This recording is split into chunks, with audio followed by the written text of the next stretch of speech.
too. Alright, was just making sure we got everything set up. So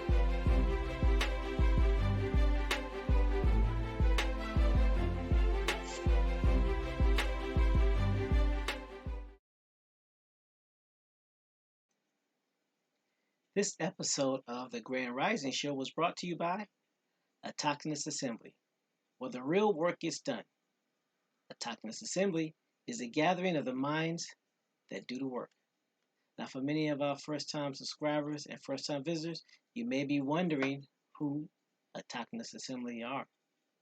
You can find this information about our mission statement and our core values on the website at autochthonousassembly.com/about.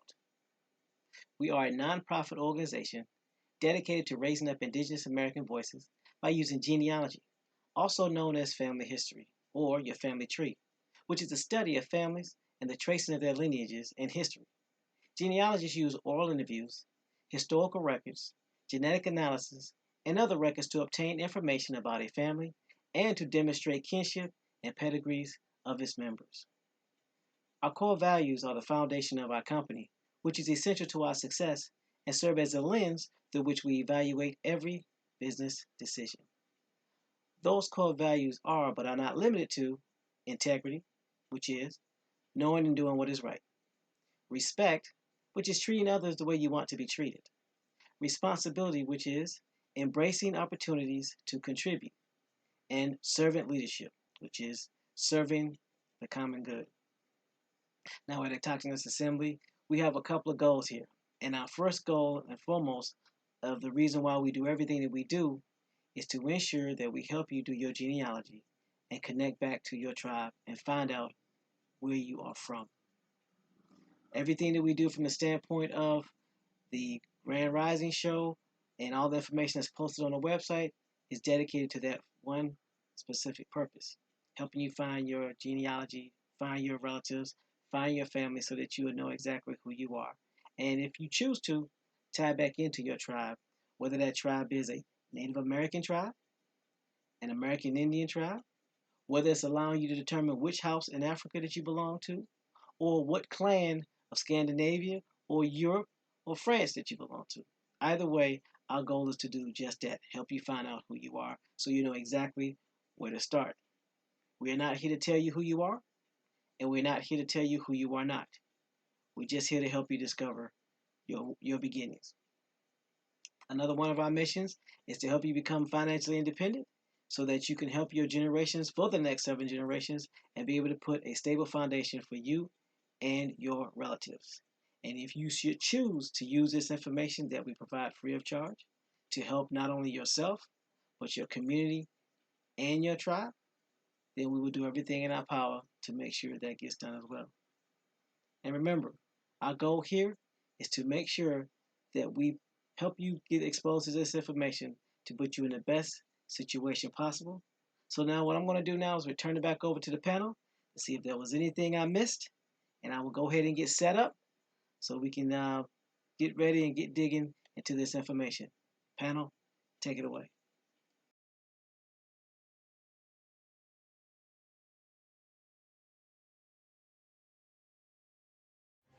Warning, warning, warning.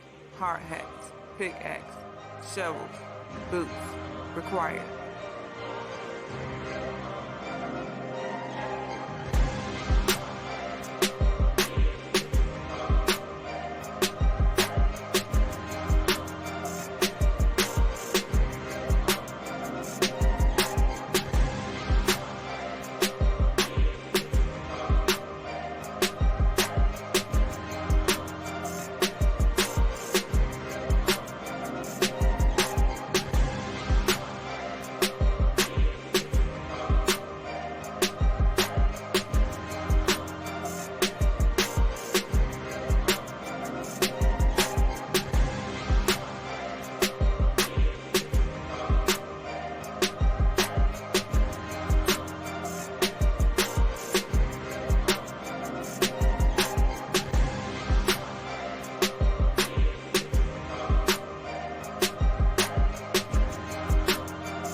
We are live. Grand Rising, Grand Rising. Peace, peace, peace. How's everyone doing on this rise? Hope all well. That was a panel. Grand Rising, everyone. I was doing good. How you doing? I said no complaints. Just had a family emergency had to take care of. Yeah. And sorry for the delay, everyone. Had to get it out the way real quick. Definitely glad everything's okay with that. Yep, all for the better, all for the better. So how was your weekend? Since we're waiting on you know who to show up. You know we're going to have to tell her right when it happens. Live. Come up with a special ringtone for him. Be like, we lied. For real. Weekend was good. It wasn't bad. I enjoyed it. I enjoyed Saturday's call. Definitely. Weekend was good. I appreciate all the information and knowledge and conversations that were had to be more aware, but also pay attention, you know. So not a bad weekend at all. Got that right. Yeah, I enjoyed the Saturday meeting as well, the second one in a row. Yeah. I said it's good when we can get together behind the scenes and hold these conversations on what it is we need to be growing, or just sometimes just brothers and sisters to conversate with to get through the day. Yeah. You know? And then it also helps us on the Continence Assembly side streamline a lot of this information for the relatives, so we can start bringing information on actual programs that people are trying to access in real time, you know? Right. So it's not like people are retaining information and hoping to come across something. No, you're actually getting information that you can use right after the show. A matter of fact, while the show going on, you could be talking to them. So, and again, like we said, we're not saying this is the only solution, but this is a solution that we have proof that it works. Man, let somebody tell me there's another solution. Look. No. I know what works for me. Yeah, and that's all we're saying as well. If you're asking people not to participate in the census, not to participate in things that they can use to rebuild their communities, then the question is, what is the alternative? And you should be able to put an alternative on the table if you're asking people to make decisions that can potentially affect their lives moving forward. Grand Rising No Salat, and we are live. Live. Nah. Live. I don't know why y'all do this on Sunday, right? Any Sunday again? Live. Grand Rising. Oh, man. Peace. Grand Rising, y'all. Peace. Peace to the chat. Peace to the panel. Absolutely. We were just talking about Saturday's meeting, what we hope to accomplish from them, and the importance of it. But you know what I thought about too? If someone's telling somebody not to do the census, here's the thing. I received my census. I received 2 notices. One was a census and one was a letter in the mail. Now, clear as day, bold letters with a box around it.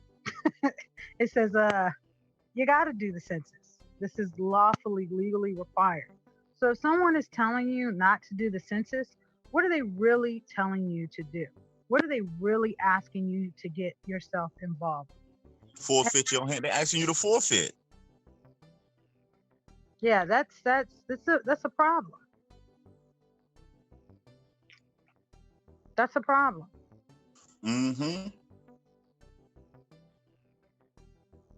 Because especially with seeing how both envelopes,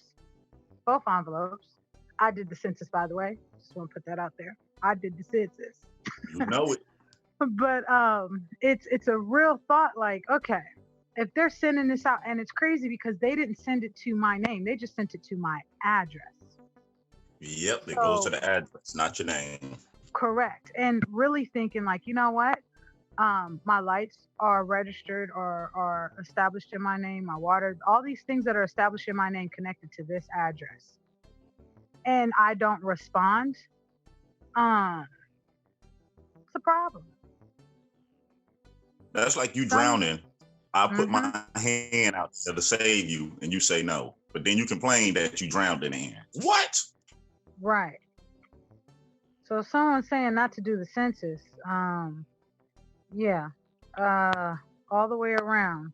I hear someone saying don't do the census. I'm gonna really question where are you at in life?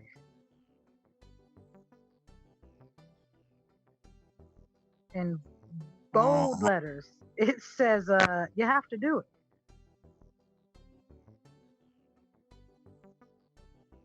So why would you make it your business to tell somebody not to? That's kind of a problem. And not only tell people not to, offer no type of alternative or protections for people while you're telling them not to do it. Exactly. Yeah, we're gonna have to start putting some feet to the flames with that one. Exactly. I mean, that's always going to be my question. I mean, people have the right to believe what they want to believe. And what I always say, I respect everybody's choices because I want my choices respected. Right. But the question still is, what is the alternative if you're asking people not to participate, not to be recognized in their communities, not to take part in the rebuilding of their communities, or even their own individual futures? Mm-hmm. What's the alternative mechanism so this can happen? I mean, for people who keep saying, oh, doing the census and doing that makes you an agent, a part of the government. So a person that decides to use these programs to rebuild their community, make it safer for the children, a more pleasant environment for our elderly population, they're agent because they did the right thing by their people. We need to start thinking about this stuff. Because I'm doing the right thing for my community and the members of my community by using these programs that were developed for us to do this, that makes me an agent now? We have to think about this, relatives. Mm-hmm.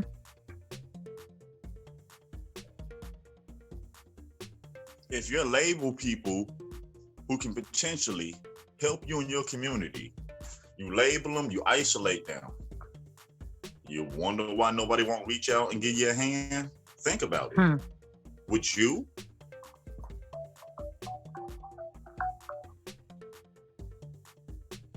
And I remember saying it before, and this doesn't apply to all of them, but I can see why some members of our communities reach a certain level and don't reach back. Because what happens when they do? Yeah.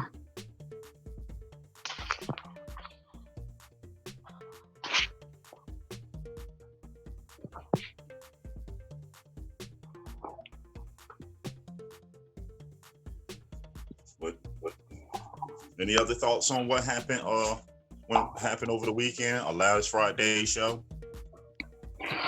Shout out to the folks that showed up Saturday. Peace, everybody.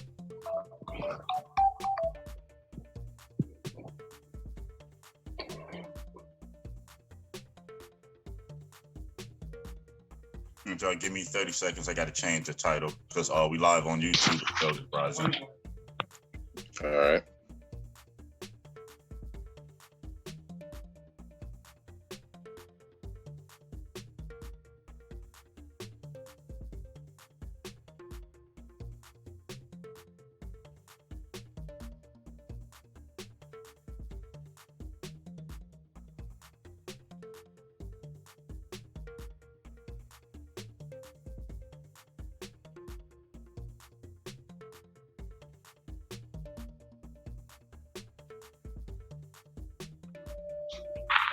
Can y'all hear me?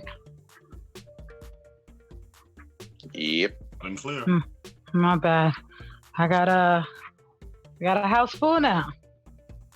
Feels good, but at the same time, got to get back used to it. I know that feeling. I invested in a case of duct tape.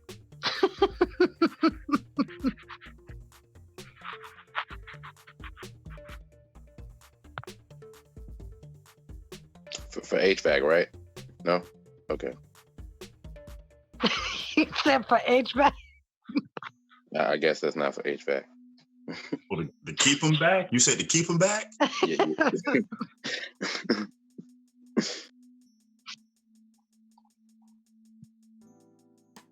Tape up the whole doorway with duct tape. You're not coming through. You will not pass. It's likely to You know be. what? Keep it real. It's likely to be in the doorway. Double cousin shouldn't have been going there. I was already going there. That's ridiculous. That is ridiculous. I didn't even say anything. I was listening to you. All the children want to come down here. They can come down here. They can come down here. Come on, Cletus. Come on. You walk over, but you're sticking to that. Yep. Around here pushing buttons. What's that do? Let's don't find out. How you press it first? What's that do? Looking around and see what that is not the order of things.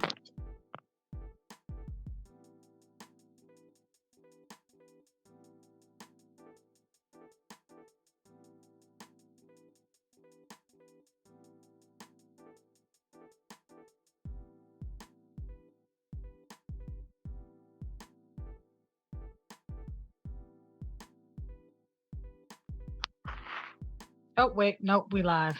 I got a gun and a bullet for y'all. I got a story to tell about my weekend in a coconut. A real coconut. Break it on down. Oh, no. You said I thought you said we live. Are we? Wait, we're not live? We are live. Yeah, we are live. Oh, then no, never mind. Never mind. Yeah. We'll talk to you afterwards. All I'm gonna say is No you guns ain't or bullets. never, ever drink coconut water directly from a coconut. Don't ever do it. Don't do it.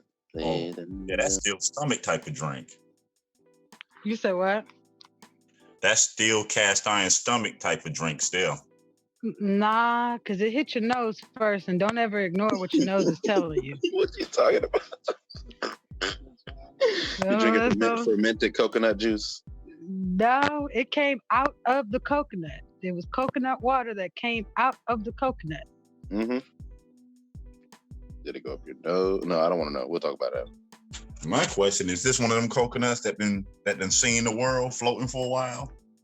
Nah, it was a decent coconut. The coconut in it was, oh yeah. And if you've never actually, because I've bought coconut slices before, actual coconut slices and everything, but I've never actually had to get coconut out of a coconut. You know, doing the whole, like, all right, I'm going to put this stuff together from beginning to end. If you don't know, you better find out. It's real interesting. And hammers aren't necessarily good. Mm-hmm. Oh, we would have ran you crazy around here. So we get up in the tree, get them ourselves, get the little cutlass, 3 whacks, ready to go. Oh no, I cracked it open. But I realized you forget certain things. Like you see things and you're shown things when you're a child. And if you don't do them all the way into adulthood, and you're no longer around those other people, and you forget little key things that are important. It's like Comedy Central at home. Glad no one was around. Sound like somebody wish they had a filter. Man, I wish I had something. Like someone standing there saying, no! It's kind of horrible, but fun. I wouldn't do that if I was you. For real. Don't do that, Gabby. That's 5 to 10. Minutes in the bathroom. Now let me stop. Go ahead and get these rising shout outs out your way. On He YouTube, should have and Rising to Liz Robinson and Black Indian Immigrated. That's all I see at that moment. I got to refresh it.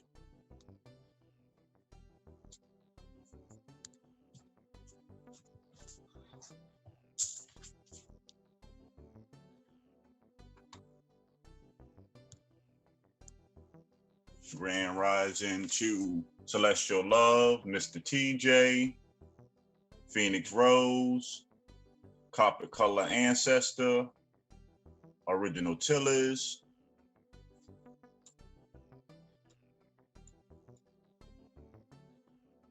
Okay, that's everyone I see right now at this moment. And as they come in, we will call them out. Tried to change the title on whatchamacallit, but it wouldn't switch yet. Let me switch this last title.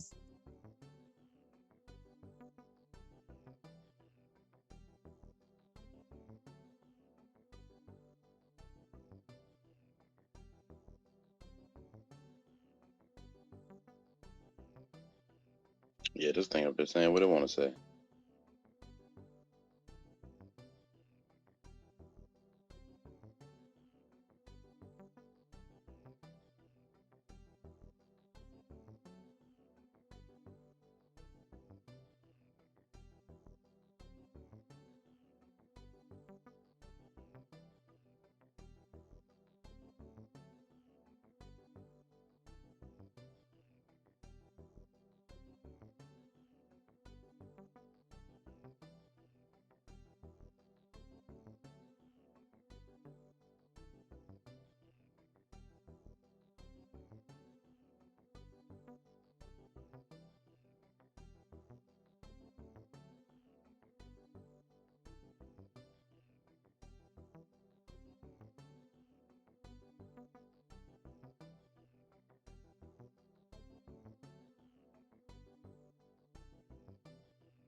All right, title on the screen is updated. I'm posting the links right now.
And I got the links posted in all the chats.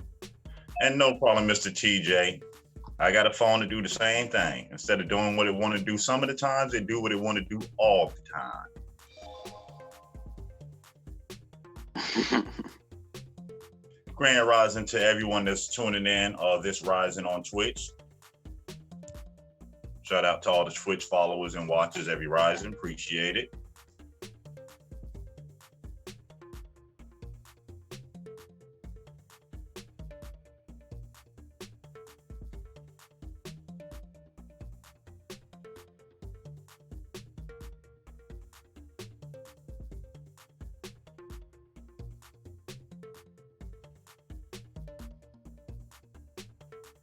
All right, link is posted. We can get started whenever y'all ready.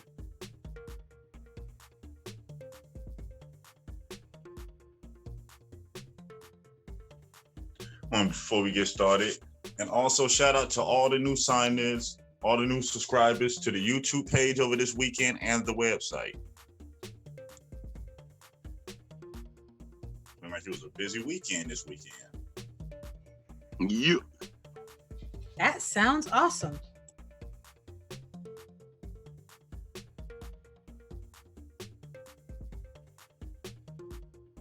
And today's topic is basically demographic and economic trends of urban, suburbia, and rural areas.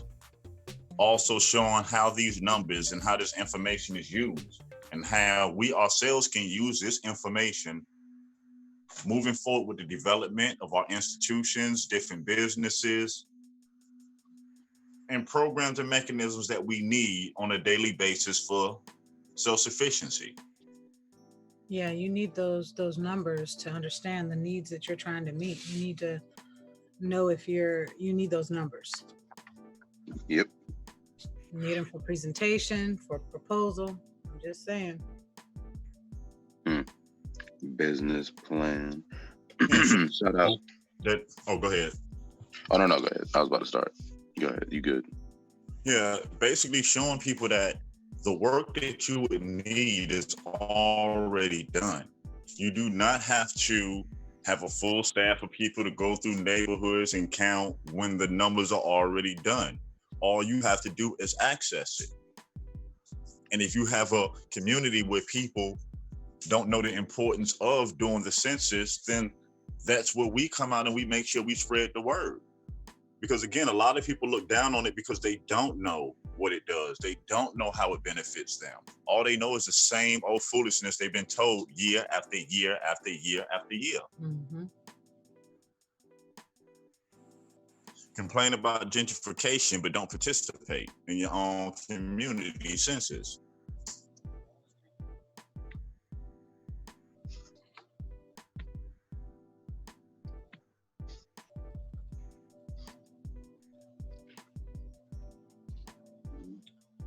Yeah.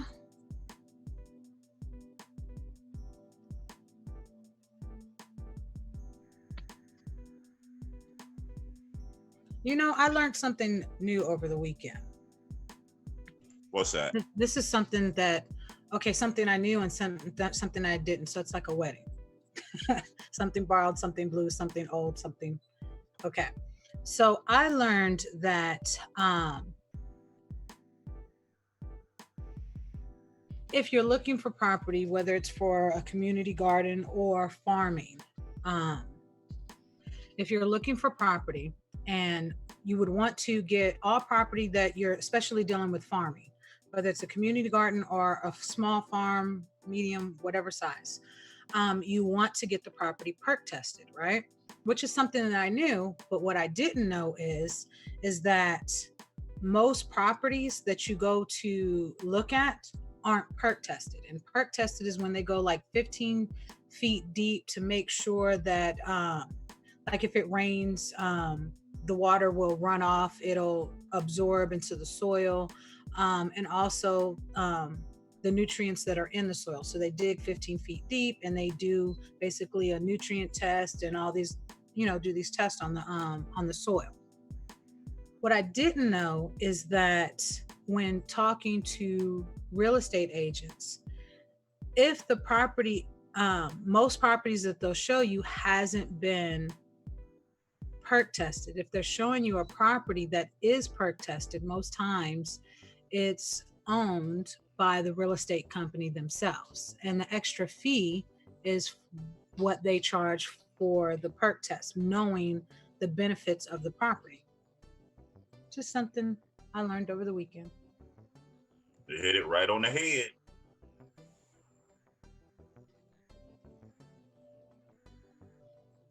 So, and think about it, this is also information that you can access about property and land through the census information. Correct. So you don't have to be going after properties and finding out at the last minute that, well, the property that you thought you wanted wouldn't serve your needs. Correct. You can research all this way before you put that proposal in.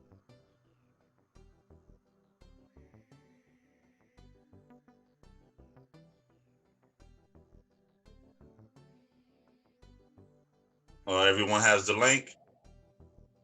Yeah, I got it up.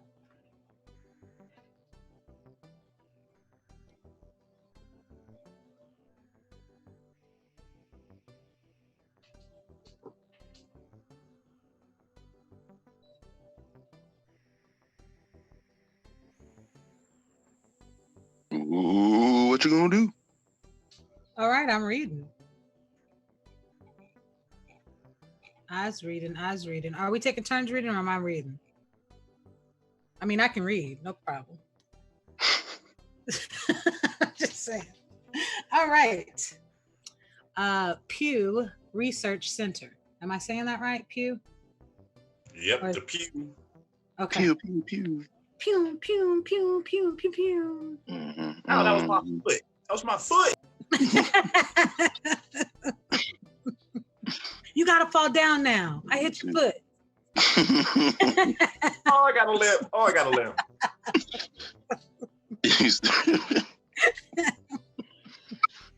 No, I got you. I don't want to play no more. Well, you always cheat when you lose. I always do that. Pew. I'm gonna read the title. Pew Research Center is where this is from. Social and demographic trends.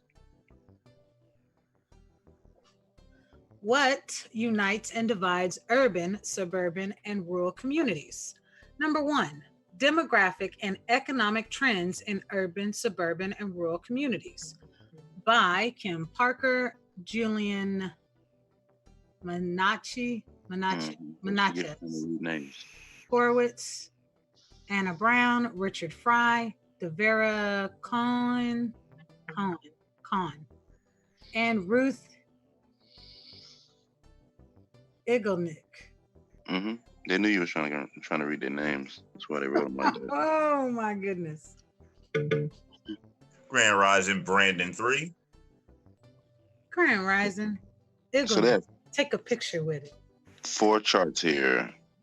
Yes. Shrinking share of Americans in rural counties. Urban counties no longer majority white. Smallest immigrant share in rural counties. And the population is aging in all county types. So that is just a few, it looks like. County categories based on the National Center for Health Statistics Urban Rural Classification Scheme for counties. Man, that's just one little thing. That ain't even... Oh, okay. I just wanted to read those. Okay. Well, I'll let you do the graphs. I'll read the paragraph. Nah, but all right. Not it. All right. 3 key demographic forces have reshaped the overall U.S. population in recent years. Growing racial and ethnic diversity, increasing immigrant and rising numbers of older adults.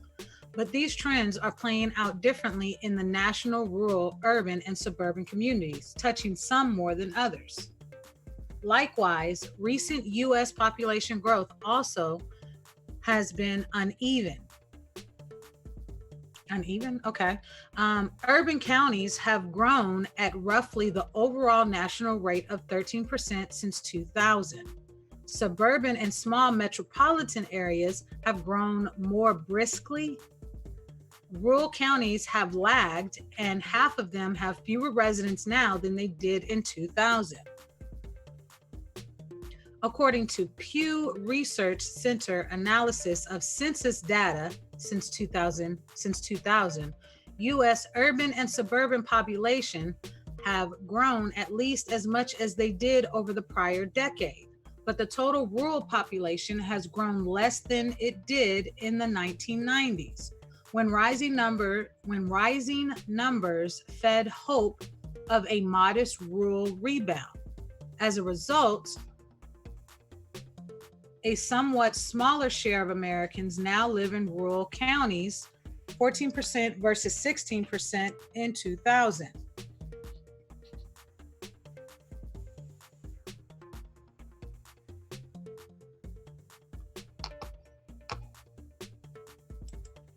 Okay, rural rebound is a hot link. Okay. Most recently, the Census Bureau population estimates for 2017 show a 1-year uptick in the nation's rural population, though not enough to make up for previous declines. Analysts by demographer Kenneth M. Johnson attributed the increase to gains in rural communities on the edge of metropolitan areas, while more remote counties continue to lose population. What is an urban, suburban, or rural county? The flow of people in and out of different types of U.S. counties is affecting their size and composition.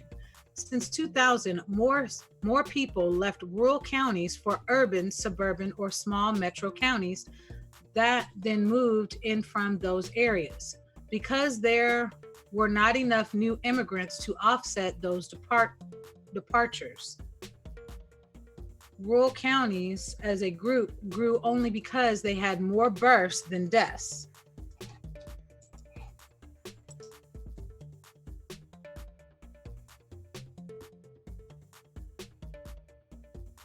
We're talking numbers and data.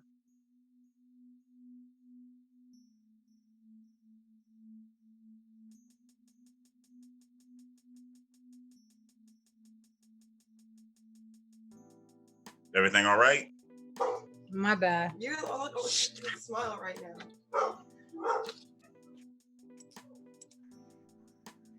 Okay. No, how that go. My bad. Children, At plus least- I put things my eye level and not they height level because everyone's taller than me. At least you can hush them up and they know how to be quiet, because one about to knock on my door in 2 seconds and they don't know how to be quiet when I say hush up. No sellout. Don't worry. I got the duct tape coming to you. Hey. Amazon Prime Express. Look, I need that next day air, non-profit delivery. I had to cut the eye and the point real quick. That stern point, like I'm gonna get you. Just They said, pilot said, just put your hand out the door. Just put your hand out the door. He's dropping it from the plane right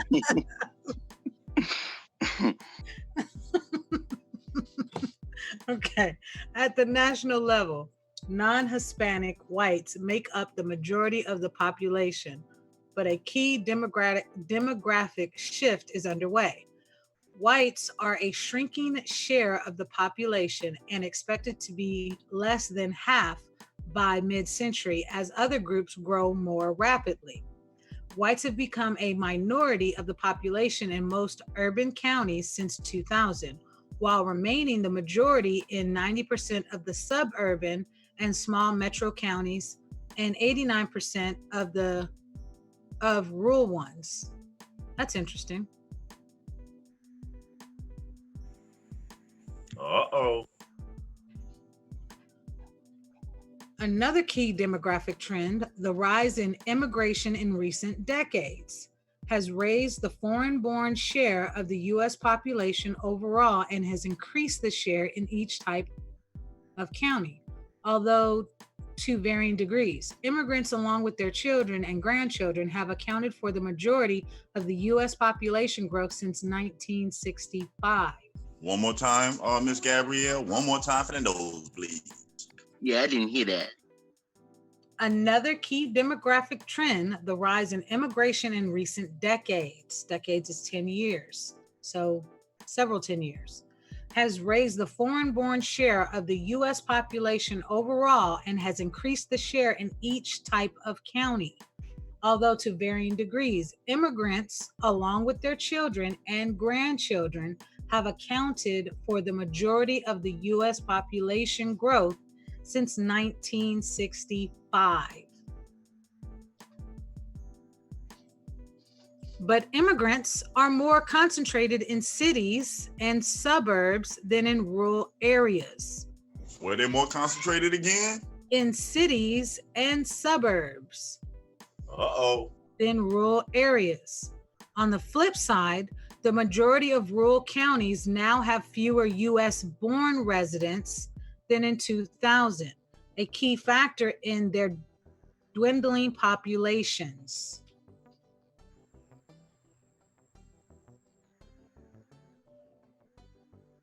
Ooh. Oh, wow.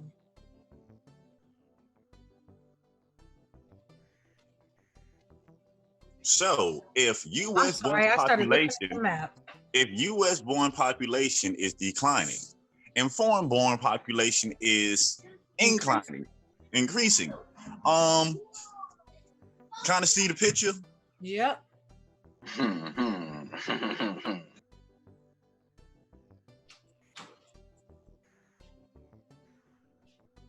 Man. A third major population driver, the aging of the giant baby boom generation, also has varying impacts on different county types. Rural areas have a higher share of adults who are ages 65 and older than urban or suburban counties, but suburban counties have experienced the sharpest increase in the number of adults since 2000. But remember why that would be, because what did the increase come from? Foreign born population. Mhm. Come on now. The That's why we sorry. again. That's why we say again, these same numbers that people would tell you are used against you, don't pay attention to, while you understanding them and studying them, you can actually see the trend of business. You can see the trend of home development. You can see the trend of population growth. Yeah. Aren't these statistics that Mike check? Yeah. 1, 2, and 2. Aren't these statistics that the country keeps up with anyway? This is like normal things. This is like literally everything going on. Because how else would you provide services like garbage, water, electricity, your basic needs, if you did not know where people were, how many people need it, how many people using it, how many hours a day is it used? Right. How can you keep it up? Yeah, how could you provide it for people if you don't know this information?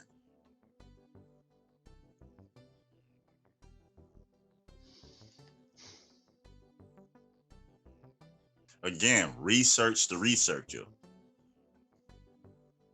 Yeah.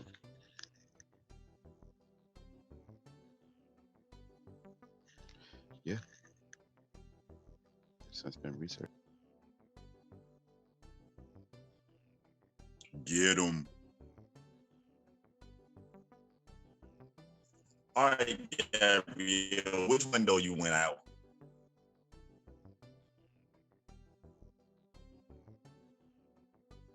She didn't find one of them informative windows and hopped all the way through.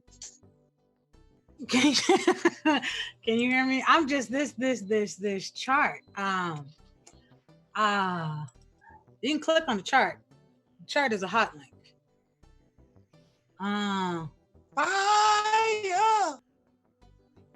This chart, which is really interesting, this map, which is really interesting, looking and comparison off of memory, eligible and uneligible areas.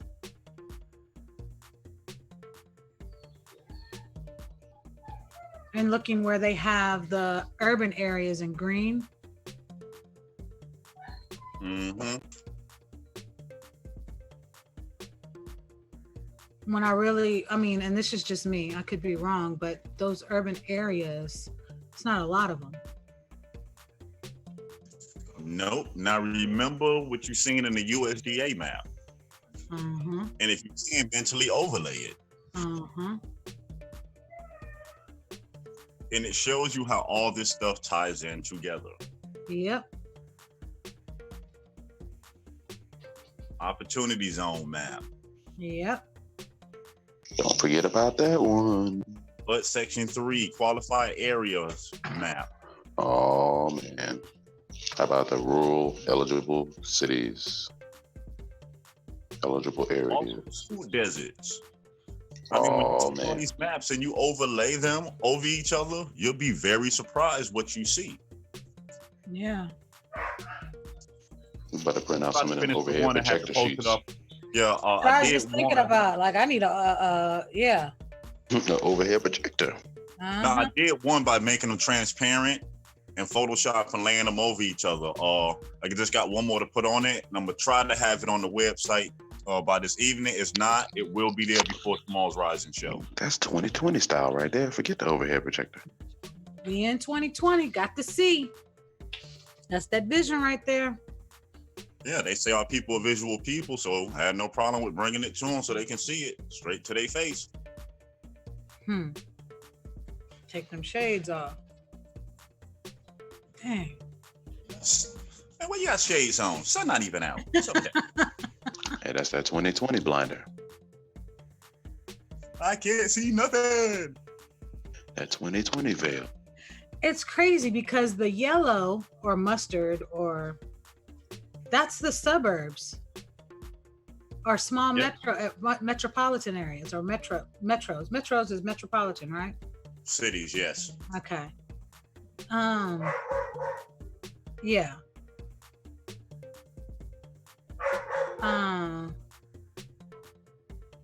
Pots and Pan said, yeah, that's right. I know, right? All right, I'm reading. The analysis in this chapter relies mainly on Census Bureau data. Current numbers for county characteristics come from the American Community Survey, ACS. Combined data for 2012 to 2016. The latest available current numbers for neutral increase, decrease, and migration flows from population estimates for 2014. The most comparable year to the ACS data because it is the midpoint of the combined ACS data used in this chapter. See methodology for this for more detail. Hot link. Suburbs growing more rapidly than rural or urban areas. About 46 million Americans live in the nation's rural counties, 175 million in its suburbs and small metros, and about 98 million in its urban core counties. As a group, the population in rural counties grew 3% since 2000, less than their 8% growth in the 1990s. Urban county populations rose 13% since 2000, and the population in suburban and small metro counties went up 16%. Growth rates somewhat higher than in the 1990s. The share of U.S. residents who live in rural counties declined in the 1990s and since 2000, but rose in suburban counties during both periods and held steady in urban counties. You do notice too, all this is before 2008. Mm-hmm. Why mention 2008? Isn't that the year of the housing bubble? Yeah.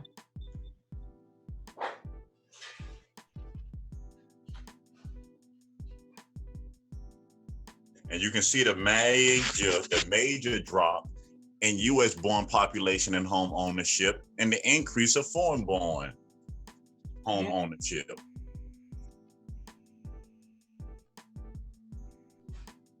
Also, if you study the 2008, you can see a large increase of a large amount of our people starting to follow this solving citizen paperwork baloney, because a lot of our people got jammed up in the housing market and needed to find some way out, some form of relief.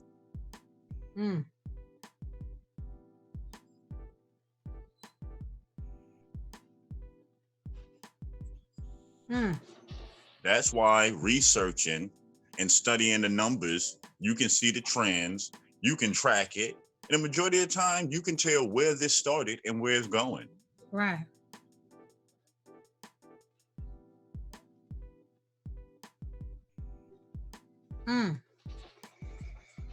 Although the rural population as a whole has grown since 2000, the majority of populations in individual rural counties have not. Since the turn of the century, the population declined in 52% of rural counties, 1,024 of 1,969.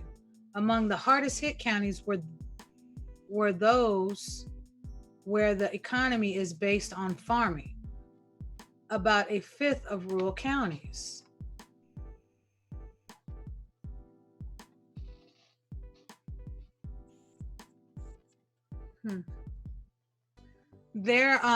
Okay, growth factors vary for cities, suburbs, and rural areas.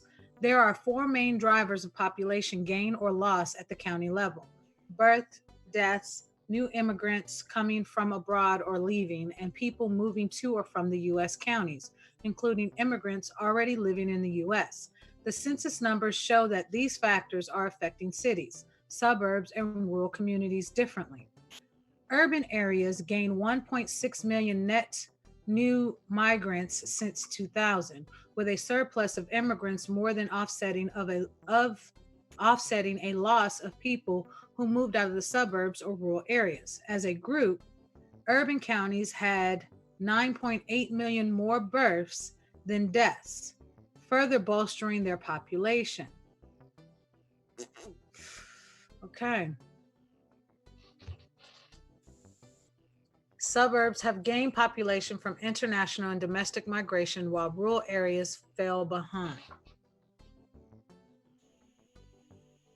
Total international migration by county type 2000 to 2014 in millions.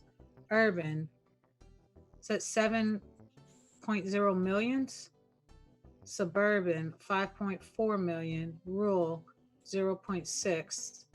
Total domestic migration by county type 2000-2014 in millions, negative 5.4 million. In urban, suburban 6.4 million. In rural, negative 1.0 million. Net international and domestic migration by county type 2000-2014 in millions. Urban 1.6 million. Suburban 11.7 million, and rural 0.4 million, negative 0.4 million. Suburban and small metro counties have grown since 2000 because of gains in all the drivers of population change. They gained 11.7 million new residents by drawing former residents of U.S. urban and rural areas, as well as immigrants from abroad. On top of that, they had 12.1 million more births than deaths. It was a different picture for rural counties. However, where move-outs since 2000 exceeded move-ins, as a group, they had a net loss of 380,000 people who moved out. The loss would have been larger. More than 950,000 people had it not been partly offset by about 600,000 new immigrants. The total population of rural counties grew only through natural increase. That is, they had 1.2 million more births than deaths.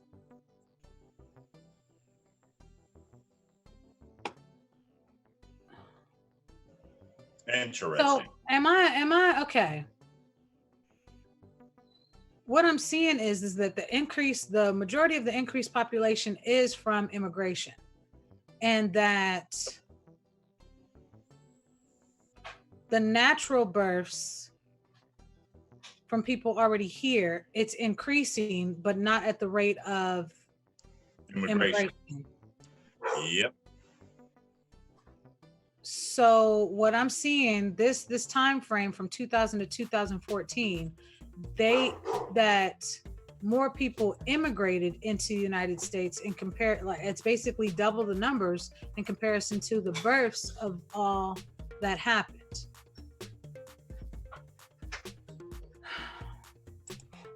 Yep. Rural population loss, largest in Midwest. Patterns of birth, deaths, migration, and immigration vary greatly among regions and generally illustrates the long-term trend of Americans favoring the Sun Belt states of the South and West over northeastern or Midwestern western states. These regional differences persist within each county type. There goes that map. And look at it this way. We wind it back when Trump and them were talking about an immigration ban. Where do you think they got the statistics to back that up? Right here. The census.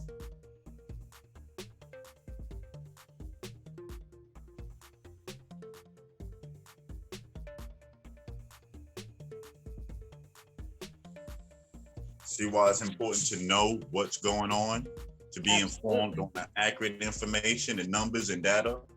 Yeah, So this, now when you ain't guessing this. Now when policies are being formed, you'll know the behind the scene numbers on why it is. Absolutely.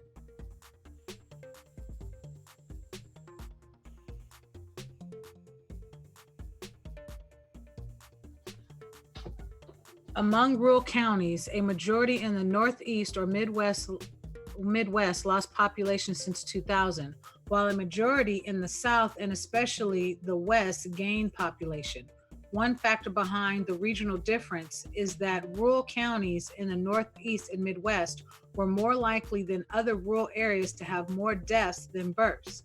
These counties also were more likely to have experienced a net loss of migrants, more people moving out than moving in.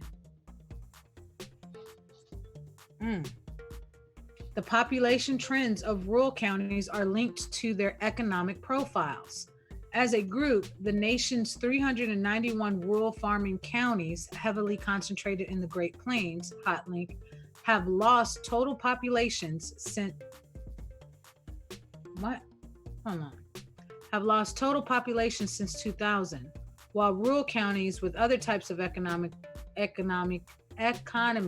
gain population.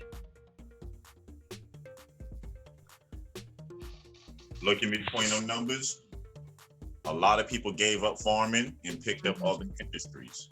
Yep.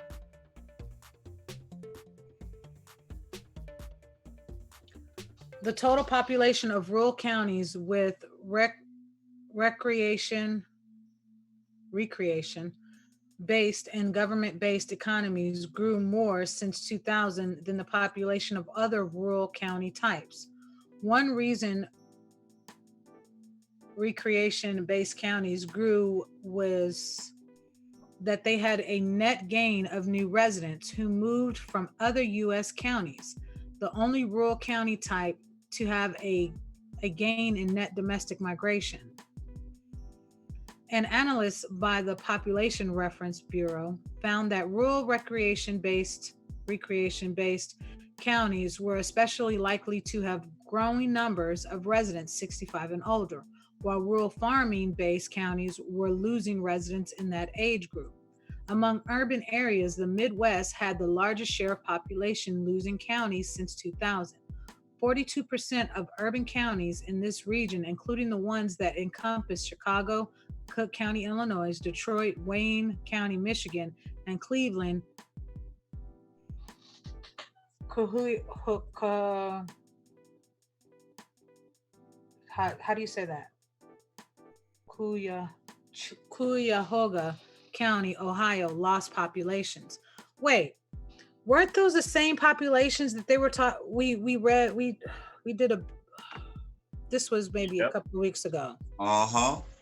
That the NFL Yep. Those the same places where the NFL got their housing developments. And also where the businesses, the nonprofits and businesses that have been established in the late 1800s and early 1900s had built, whether it be stadiums or they had built over the communities that were already there. Yep.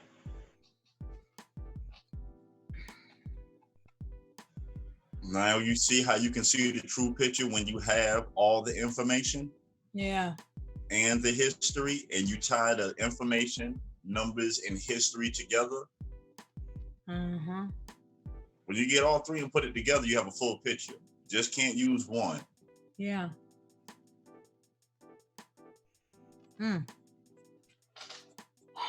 Among suburban and small metro counties, about a quarter of the ones in the Northeast and Midwest lost population since 2000, a higher share than other regions. A majority of Northeast and Midwest suburban counties had a net gain of migrants, but that was mainly due to immigration. A majority had a net loss of residents to urban or rural U.S. counties during this period.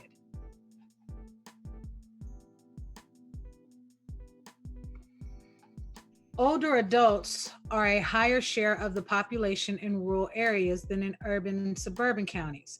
A key demographic trend shaping the makeup of local populations, as well as the nation as a whole, is the rising number of older Americans. The baby boom generation born between 1946 and 1964 began turning 65 in 2011, and will have reached the age by 2030. And all will have reached that age by 2030. While the population is aging in all three county types, this is happening more rapidly in the U.S. suburban and small metro counties. The 65 and older population grew 39% in the suburbs in 2000, compared with 26% in urban and 22% in rural counties. Nationally, and in each county type, the older adult population grew more sharply since 2000 than any other age group. Young children, school-age children, young adults, and middle-aged adults in rural areas. The population younger than 18 declining during this period. As a result, in each county type, adults ages 65 and older now make up a larger share of the total population in 2000. As a group, rural counties skew older than suburban and urban counties. 18% of the rural residents are 65 and older versus 15% in suburban and small metro counties and 13% in cities. Rural counties also have a smaller share of young adults than urban and suburban populations.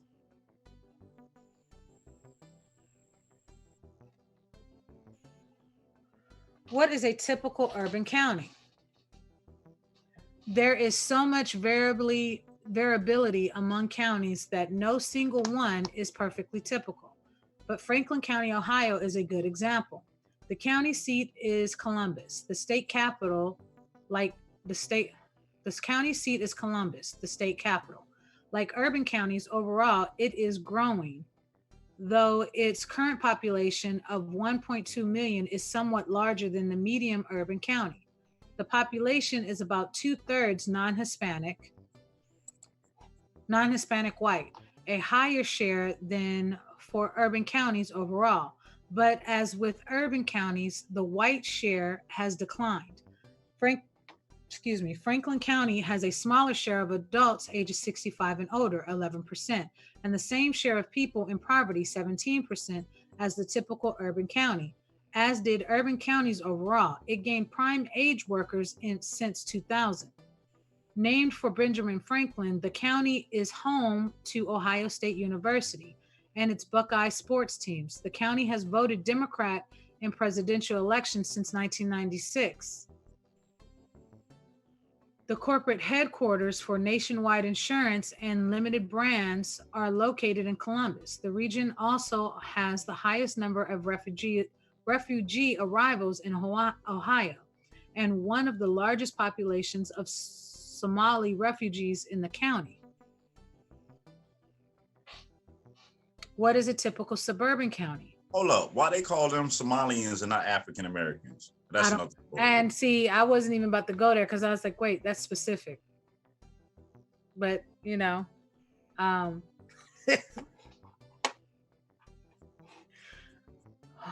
one time for the petty moment. Yeah, that is real specific. And not Atlantic. Yeah, that's real Pacific. I'm just saying, for real.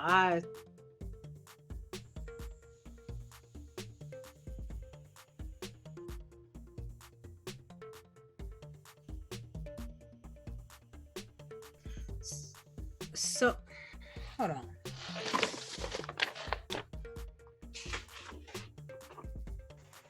What's the question? Bring it.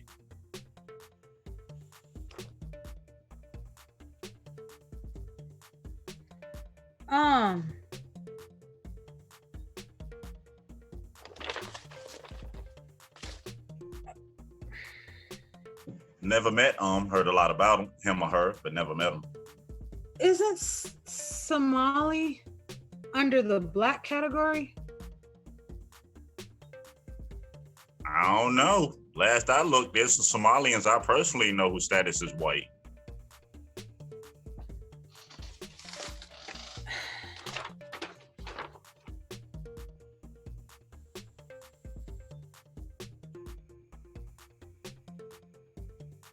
Or Somalians, to be politically correct.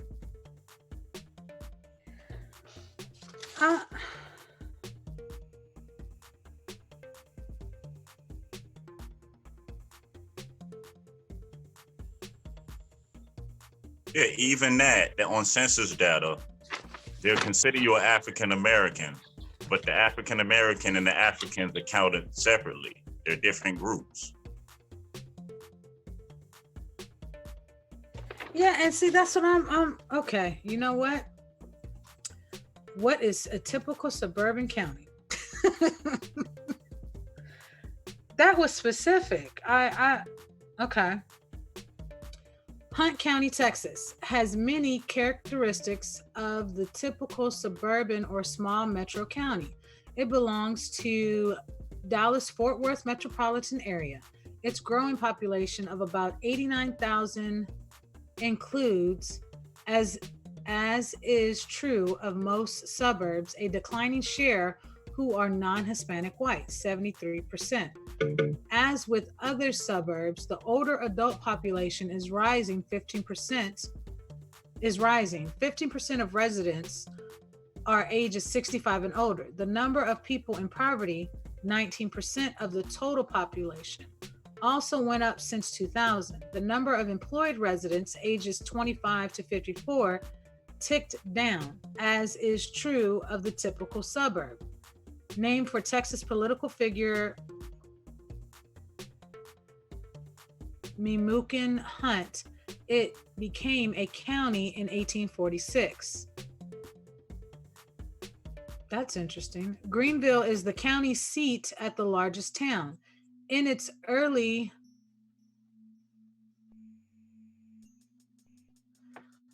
Memucan Hunt. All right. In its early days, the county economy depended on cotton farming. But now education, manufacturing, and agribusiness are more important. Most workers are employed at jobs within the county, but about a third work outside the county, including in Dallas. In recent decades, the county mainly has voted for Republican presidential candidates. What is a typical rural county? Potter County, Pennsylvania looks like a typical rural county in many ways. Its population of about 17,000 has declined since 2000, as did the majority of rural counties. The share of non-Hispanic whites in the total population is high, 97%, and barely changed since 2000. As with other rural counties, older adults are a growing part of the population. 22% are at least 65 years or older, and about 14% of residents are poor, a small increase from 2000. The number of employed adults of prime working age, 25 to 54, fell by more than 1,100 since 2000. The county was named for James Potter, a Pennsylvania political figure who was born in Ireland. Its presidential votes in recent decades have gone to Republicans. The county is among those affected by a boom in drilling for shale natural gas. According to a U.S. Department of Agriculture county typology, Potter's economy is mainly recreation-based. Its attractions include Cherry Springs State Park, which is noted for stargazing.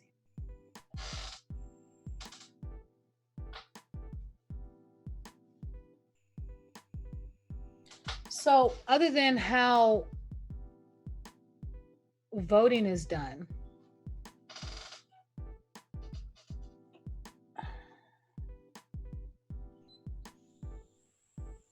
what if am I getting this right that the difference between urban, suburban, and rural is based off of labor? If I'm seeing this right. Correct.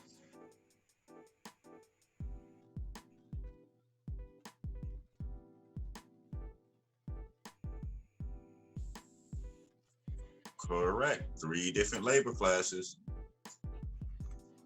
Now do a deeper study of the type of people that live in these three areas and look at the job positions that they are largely held by the residents of areas. Right.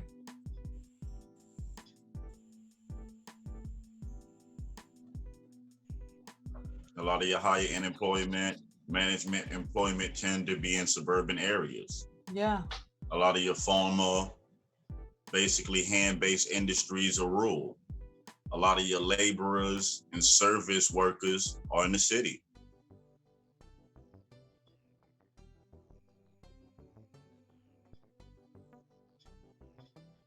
Where it's congested with high populations, inflated cost of living, just enough to get by so you can keep working in these service areas. Right.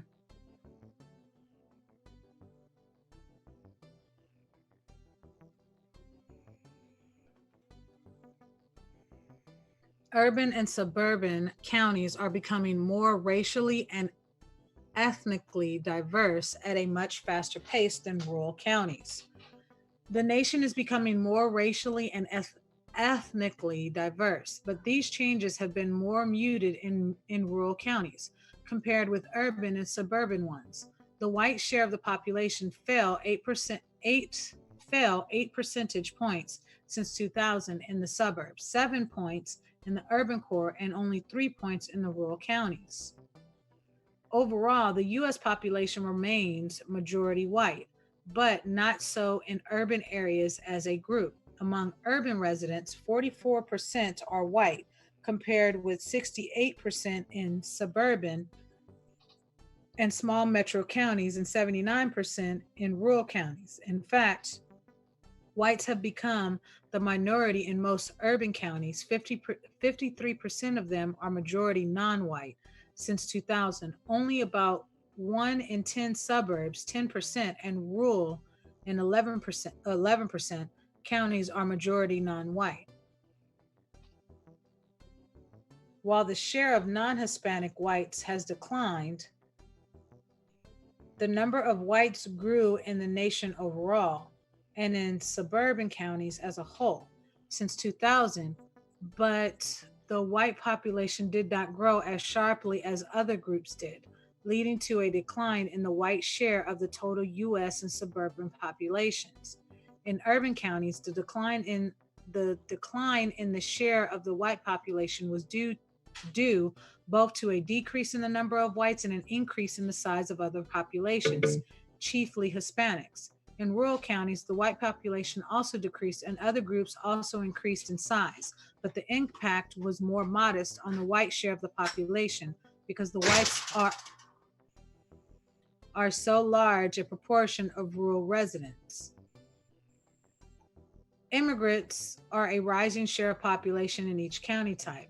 The foreign-born population is not evenly distributed across county types. Immigrants tend to be concentrated in big metropolitan areas. In fact, about half live in urban counties, where they make up a higher share of total than in suburban or rural counties. The immigration share of the population grew since 2000 in the nation as a whole and each county type. Immigrants were responsible for a larger share of overall growth in rural, 37%, and urban, 38% counties than in suburban, 26% ones. In suburban ones, 26%. Although rural counties as a group have more US born residents than in 2000, don't shut the door. Although rural counties as a group have more U.S. born residents than in 2000, the majority of individual rural counties have fewer U.S. born residents than in 2000. There is a large overlap between rural counties then have fewer U.S. born that have fewer U.S. born residents than in 2000 and those that have fewer total residents than in 2000. In the vast majority of rural counties that lost population, 1,011 out of 1,025, the number of U.S. born residents declined, and there were not enough new immigrants to offset the loss.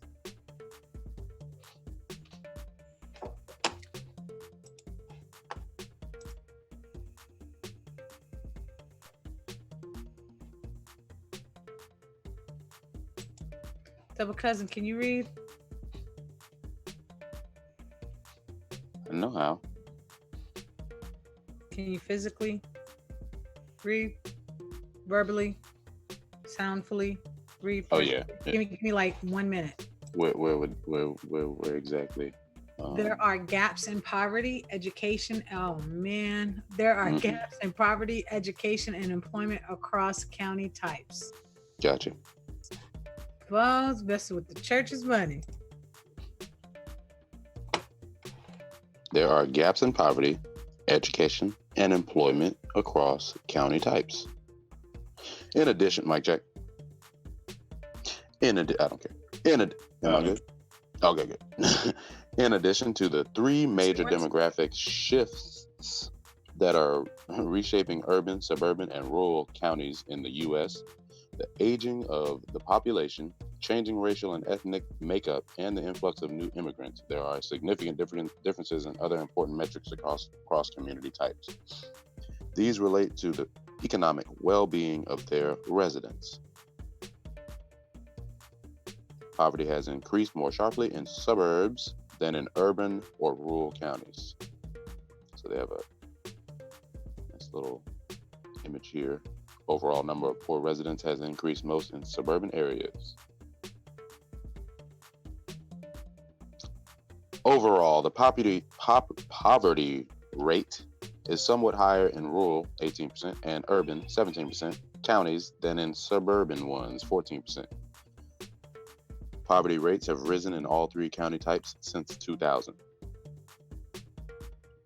The number of people living in poverty also has risen across community types, but the size of the poor population rose more sharply in suburban counties than in urban or rural ones.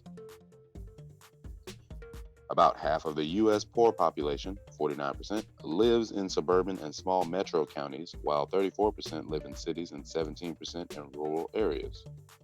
Very interesting number. Yes, it is. I'm going to read that one again. About half of the U.S. poor population, 49%, lives in suburban and small metro counties, while 34% live in cities and 17% in rural areas. Ain't that some same or suburban and small metro areas where they identify people as white? Yes, sir. Okay, just making sure it's still in line with the numbers. Yep. But looking at the share of counties where at least a fifth of the population is poor, a measure known as concentrated poverty, rural areas are at the top. About 3 in 10 rural counties, 31%, have concentrated poverty, compared with 19% of cities and 15% of suburbs. The number of counties with concentrated poverty grew for all three county types since 2000.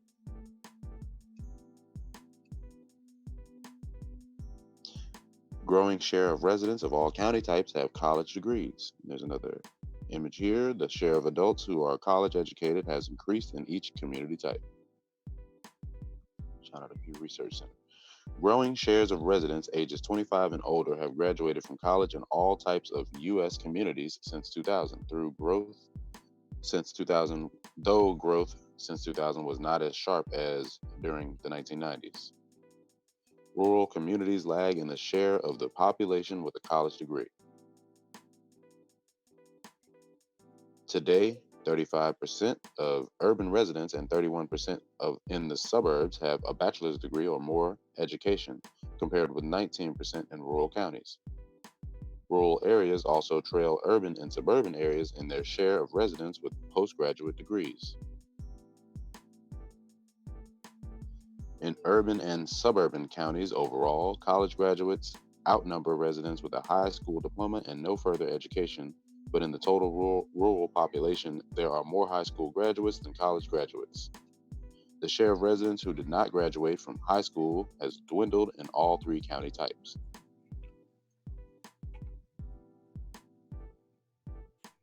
Rural counties lost prime age workers, while urban and suburban areas gained them. Want me to finish reading? Yes. Nope. They have an image here. Prime age employment was declined in rural areas overall. Yeah, you can. This is the rural counties prime age workers. Gotcha. Loss. Rural counties. Just real quick. This is answering a whole lot of questions. Yeah. This is creating questions and giving the answers.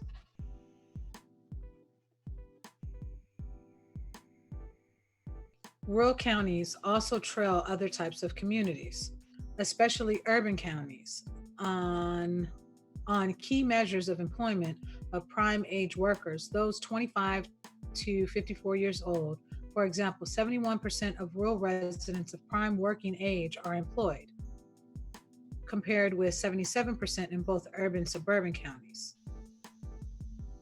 The number of employed adults in the age group, as well as the total number of prime working age residents, employed or not, rose in urban areas as well as suburban and small metro areas since 2000, but declined in rural counties overall. Rural counties now are home to a smaller share of the nation's prime age workers than in 2000.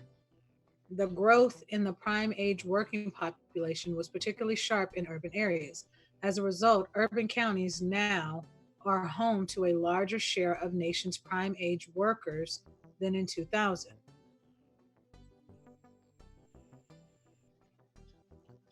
In suburban areas, which also saw an increase in the number of prime age workers since 2000, the picture looks somewhat less rosy when analyzed through another lens. The experience of individual counties. Although the number of these workers grew for suburban counties as a group, a majority of suburban counties, 59%, have fewer of them than in 2000. Among rural counties, 88% lost prime age workers since 2000. Only 29% of the urban counties did. You see that same migration happening again. Yeah. People leaving the South and the rural areas to the cities. Yeah.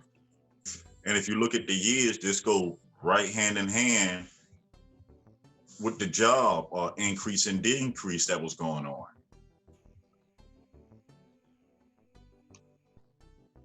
Yeah.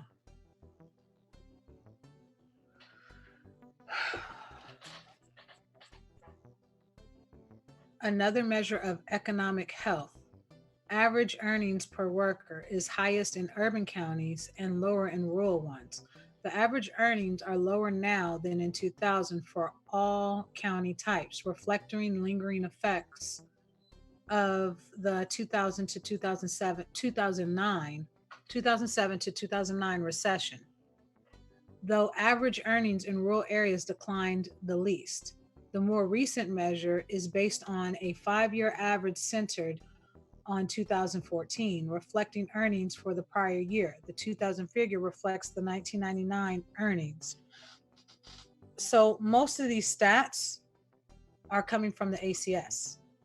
Because if you realize the questions that are no longer asked on the decennial, the 10-year census that are asked on the ACS census, that ACS census is going to give you your stats and numbers for urban, suburban, rural, labor, education.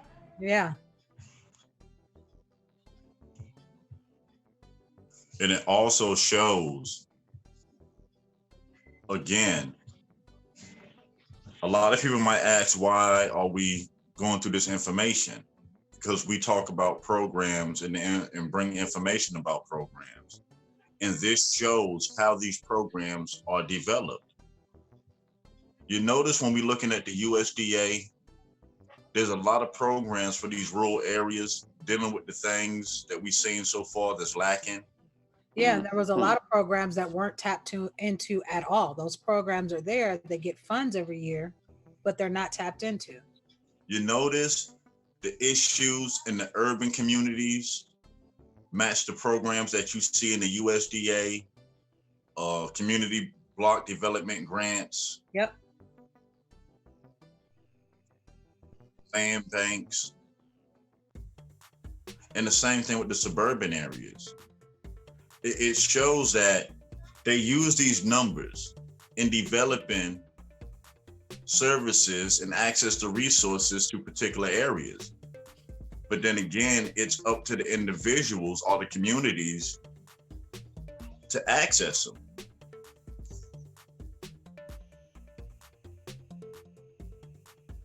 Yeah.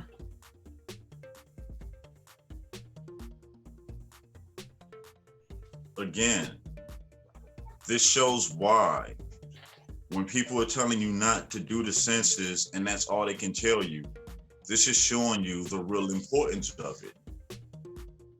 But people saying that they're tracking you and they're gonna know about you, really? You have a Google account. You got a cell phone. Yeah, Dang, for real. How off the grid really are you? Like you I messed around. yourself. For real, I messed around and turned my cookies off on everything. I couldn't even log into my Google account. I could look. You using Google. I mean, because if that's the issue, I mean, like, you 20 years too late. So really was good.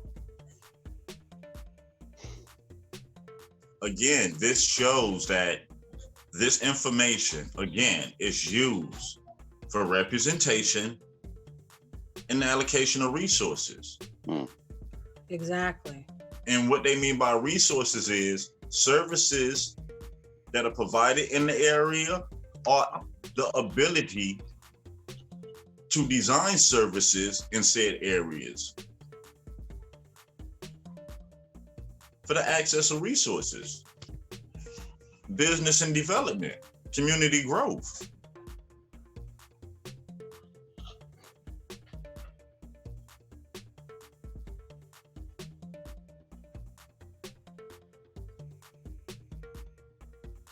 I mean, any thoughts on it so far?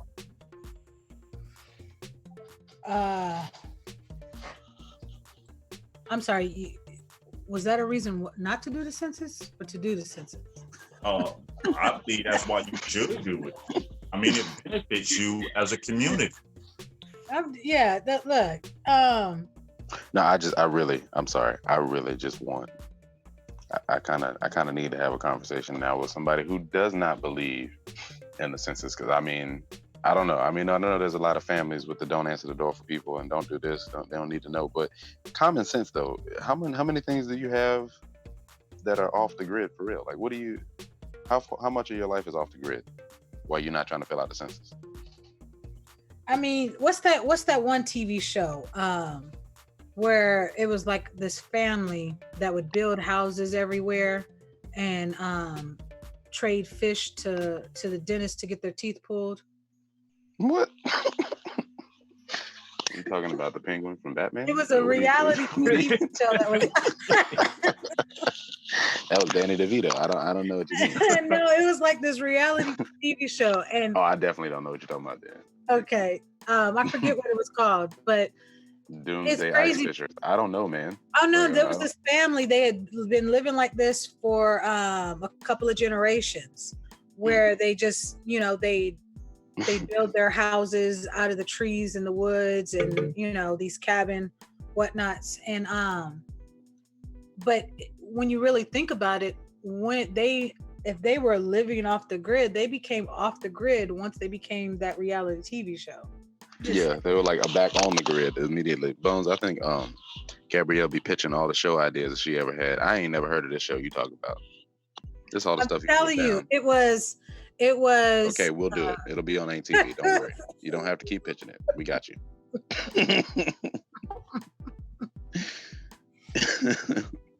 Ice road truckers, fishermen. What are you talking about? No, it was a TV They show traded where fish for dentist work. no, it was a whole family. It was the mother, father, and their children, and they would go to the dentist and they would trade fish for the dentist to pull their teeth or get. How often It was a reality whole TV show. They did this 32 times. And then like they would 32 build times, houses 32. on land that had been sitting emptied, and then like the people who own the land would see that they built a house there and start shooting off guns and run them off. Was it like the log cabin people? I don't even remember what it was called. Never mind. Like It it was something like it. Trading fish for dentist work.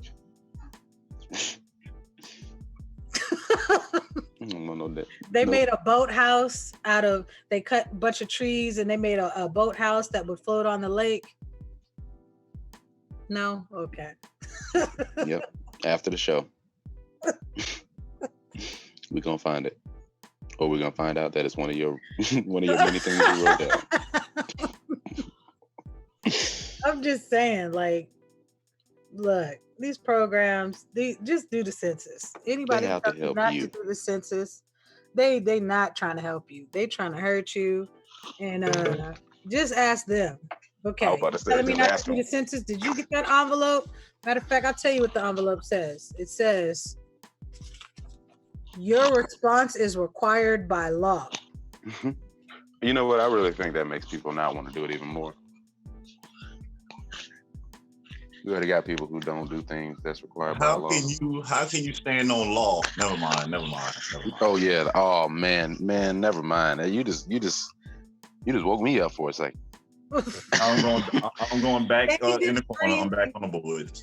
You can't even. Oh man, I just thought about that. Why you even use that 3-letter word? They put the envelope on the floor and stand on it. No, they stand on the Black Law Dictionary. Watch that now. Put it on the floor. I'm standing. That's terrible. Terrible. Oh, look, I'm standing up right now. Look what I can do. Still hurt. I don't want to say. Better do that census. Yeah, again, how can you complain about wanting to self-identify, wanting to self-govern yourself, want to represent yourself, but then you're not participating in the mechanisms that allow you to do that? Exactly. If you have a large enough group of people that pop up on a census, then wouldn't that mean you need legal representation? Wouldn't that mean you need representation in Congress and the Senate? Correct? Yep. I mean, so if you was trying to be heard or trying to change the course of your community, wouldn't it make sense to participate in the mechanisms that allow you to do that? Yep.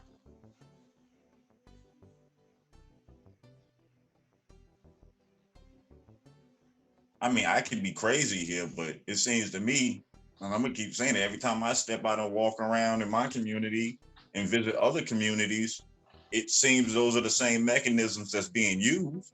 You got to participate in paying your light bill in order to have lights.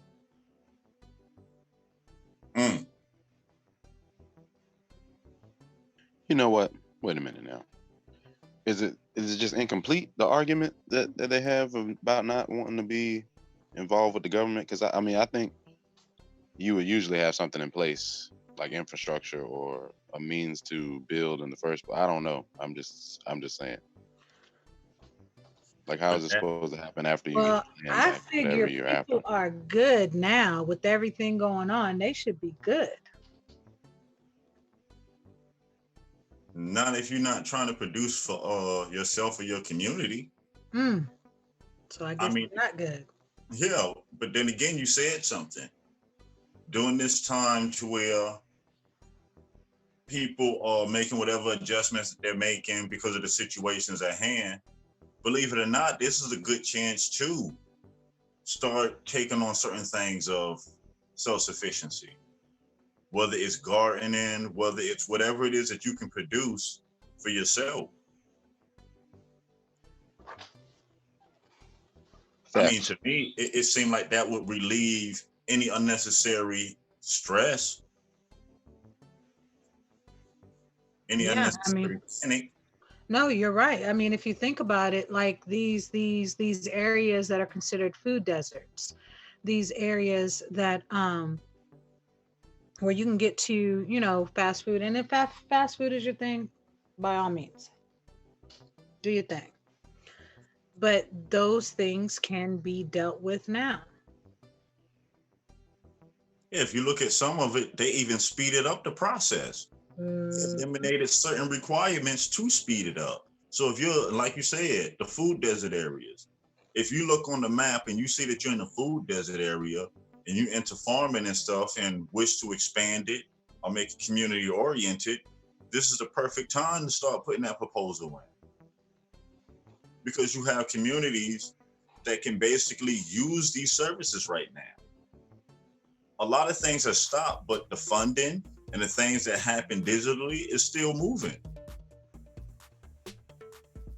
That's why I said, if anything, this is the perfect time to start designing community-oriented programs and services. This is the time to start sitting down as communities and seeing what can we do as a community to fix the situations moving ahead, not just for what's going on now, but for 7 generations plus forward. Oh my goodness, I just came up with another idea. Thank you, Bones. Oh. Cash out here in the back. No, I'm playing. Yeah, ain't nobody got no cash out. Meet around the corner. Well, just expanding on the idea, again, shout out to you, Bones. Appreciate you helping me expand on this idea. Doing the community garden, and with everything going on, a lot of people aren't going to want to be around a lot of other people, which is fine. So make it to where you got the community garden, but you build small little gardens in people's backyards. And then, man, make it to where if you want to do the community garden where whoever volunteers a certain amount of hours, a little garden is automatically built for them and put in their front yard or backyard. Correct. That way it ensures, especially when you're dealing with things like bell peppers. I'm gonna tell you right now, bell peppers, red peppers, several different types of jalapenos and hot peppers, onions, green onions, green onions, garlic, basil, herbs, they all grow. You don't really, if you have just put them in a planter or just whatever, they will grow on their own. Blackberries will grow on their own. Most herbs will just, every year, it doesn't matter. And here it gets real hot, then it gets the wintertime, then it gets real cold, gets snowy, a little bit of snowy, and spring comes and everything still pops up back on its own. No help. Grand Rising, the one and only James Flames. Division 976 Dodo. Grand Rising, Sister Gabrielle Union. Grand Rising, Brother No Sellout. Someone say cash out me a community garden or something like that. Don't tell nobody. That's terrible. That's what he heard. I just wanted to say good job. And the census makes no sense to us because it's no sense to us. Y'all figure that out later. Guado. Good job. He's in with a click clack early. Mm-hmm. Oh, he said Guado. So is that the same as saying howling monkey? Howling monkey. You've been watching. I was watching. Okay, so yeah, Division dropped the video. I watched it. In the translation, is Howling Monkey. You know it.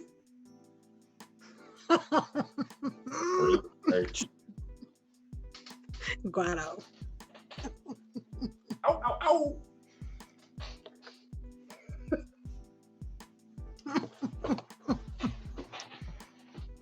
I ain't fooling with Gabrielle no more than Rosie. Nope. What do you mean? Back to my corner. Oh no. I didn't do it. It's double cousin fault. It's double cousin fault. See what you made her do, no sell at?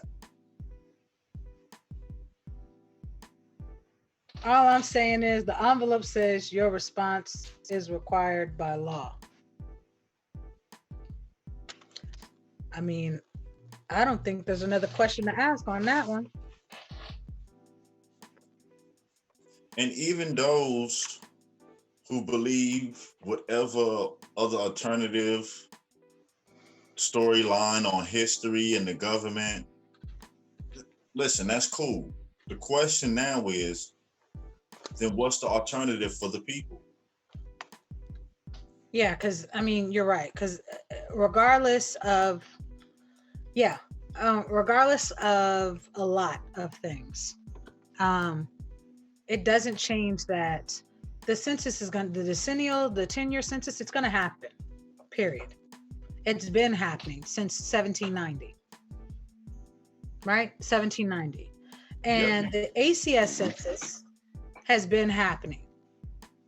Well, wait a minute. Whenever the ACS took over, remember the ACS started taking over different statistic keeping.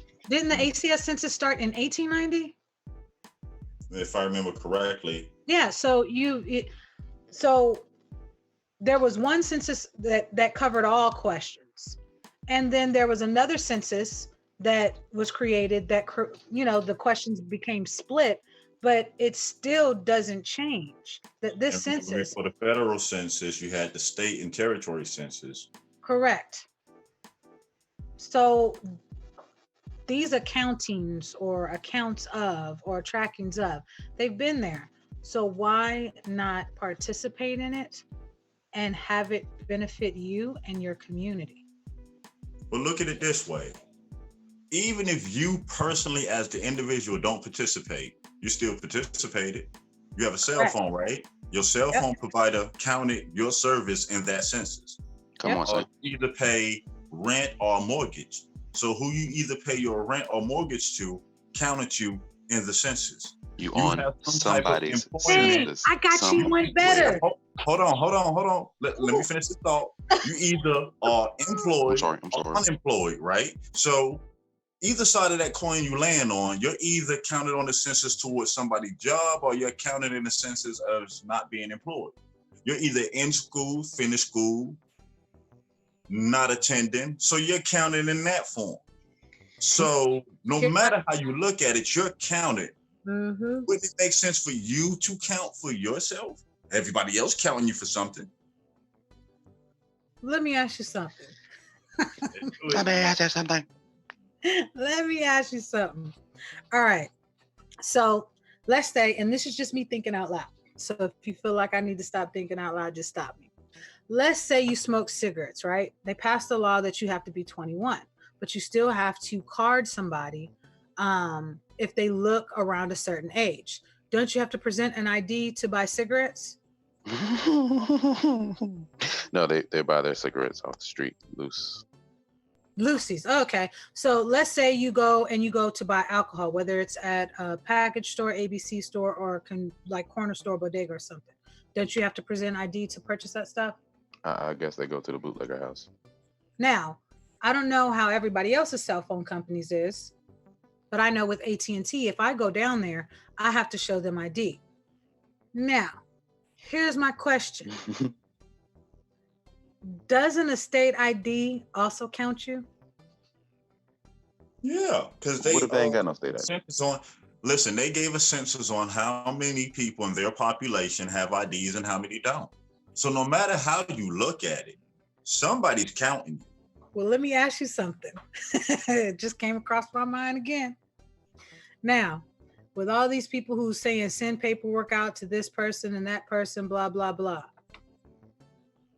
Oh, they counted that too. How you think they gave you that number? How many people are participating? There we go. Some got counted, right? Hey, man. They came up with these identity extremist lists. Questions, comments, concerns, and or corrections, please email us at attentionassembly@gmail.com or hit us with the Zoom link or the dial-in number. We are available for discussion. And that's all we're saying is we're not here saying that we're right. We're just doing our best to get it right. Right. And if there's any information out there that says otherwise, please present it. Man, We have no problem with that. And like I said, it's about the information. It's about getting it correct. Correct. Yep. And going through this information, we keep finding piles and piles and piles and piles upon proof on how this is beneficial to us as a community now and moving forward. Right. On how accessing these services or providing these services for our own community can help us get a better foundation and correct a lot of the problems and ailments of our communities ourselves. People complain about the government, but what is the federal government? The federal government is a collection of representatives of each and every state, correct? Yeah. Representatives of you. And the representatives of each and every state are the representatives of the population of each state, right? Yep. So in the end, the government is who again? You. It is we. It's either you're in action or non-action in the system. Again, the problem isn't the system. It's that we're not using the system. I didn't have full understanding of the system or how it works. I'm glad you said that. I'm sorry. But now with access to the information, complete step-by-step walkthroughs, complete evidence of others who have already done it recently. Mm-hmm. Complete evidence as we walk through it here at Attentionist Assembly on a daily basis. Complete evidence as we get together and find out different programs that we can get started in different communities across the nation. And again, for those who say other, the question is, what's the alternative? What's the alternative for our elder population if they backed up out of it? What's the protection for them? What's the alternative in the protection for the children? Are the families right now that's struggling to get by? When you can use what's available, when you can take the time out and research it again, how can you downplay something, talk negatively about something, if you never took the time out to fully research it?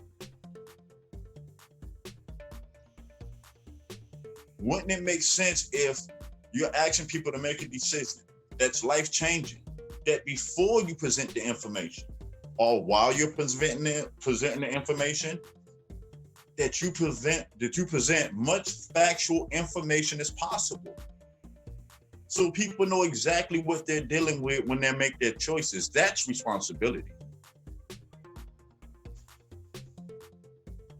Big fact. As much factual information as possible. No conjecture. No confusion. Because again, I'm gonna mention the sister again, who built her own community. First community consisting of 51 state-of-the-art houses. How many communities has she built of her own now, no sellout?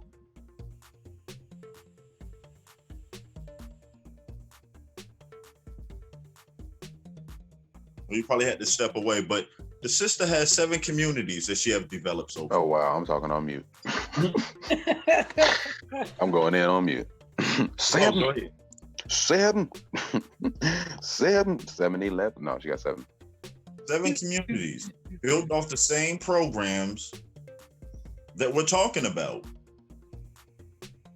How many community gardens have we researched and investigated that were developed off these same programs? Oh, man. Countless. We're just gonna call it countless. How many of them have been developed without a personal dime out of an individual's pocket? Well, then the only ones we looked up. I'm not interested in the ones where the dime is coming out of my pocket. That was the point. So yeah, countless. Hours and hours of HUD Section 3 videos on how it works, how you can apply it. Keyword search up.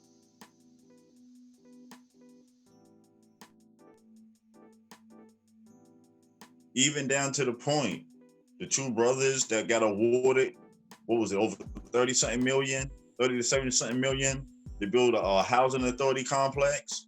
Come on now. To the point to where we as a community can honestly and legally develop our own housing authority complex for our people and our members of our community. Oh, word. Housing authority. What they do? Last I checked, provide housing and receive fundings to do so. Well then. And you saying I can do this myself? I can get a group of people and become a housing authority and do these things? Yes, you can. Corporations of people, my friend. They have a full, complete, step-by-step guide and walkthrough, and give you assistance and counselors to walk you through and make sure every step of the process is in line. What? Are you saying they have to help people? From everything we have researched and everything we have contact. So I don't have to get a pilot's license for the seat of my pants. Is that what you're saying? Unless you want to. I mean, no, I don't want to fly by the seat of my pants. I want to get help. I'd rather have help. I'm trying to get it right. And trying to be right.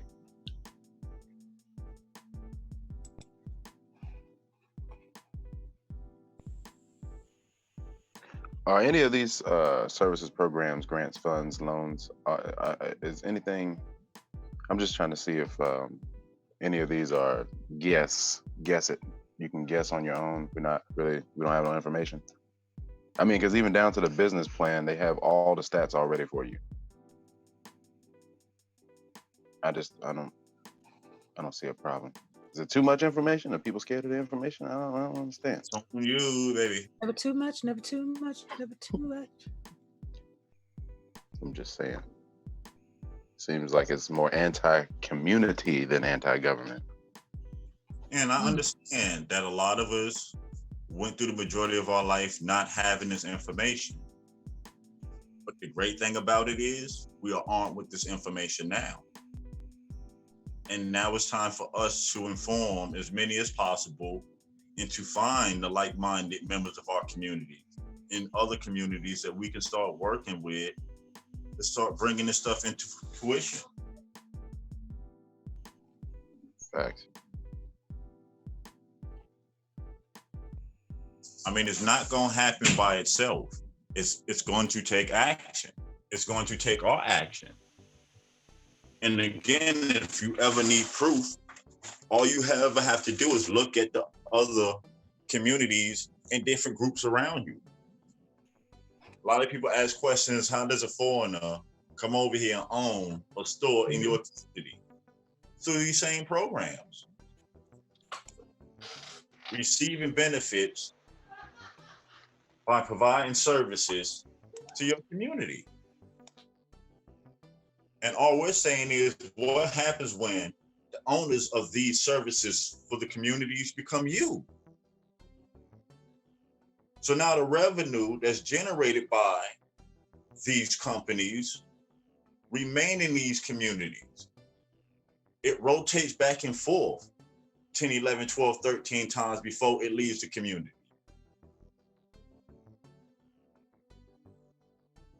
Then by default, as a community rise, the individuals of the same community rise. And especially if you make sure you design it through your constitution and bylaws, not to benefit an individual or just one particular group of individuals, You design it to benefit the community. You design it to where it outlives you. To continue to do the job, to make sure that there's always access to the truth. There's always access for those who want to find their way or do their part to uplift their community. To make sure the conditions that the majority of us have experienced through our life don't move forward to future generations. That the majority of the traps that caught us over the years, they never have to experience. Because again, if we allow them to fall for the same mistakes that we ourselves fell for, what do we do? And what are we doing? Setting them up for failure. I mean, we can't sit here and ask the world to show us a particular level of respect if we can't show it to ourselves and amongst ourselves. Yes, true indeed. We do have issues and conditions that we have to fix amongst our communities to move forward. And it must be done. Because we cannot allow the same ailments, the same traps, the same scams and schemers to remain in the way.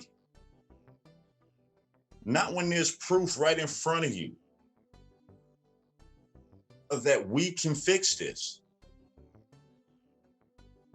Evidence that we can change the direction of our communities. That the only thing that's stopping us from building institutions to educate our children is us. To build the protections that our women and children need is us. The safety nets for our young men not to get caught up in the system is us.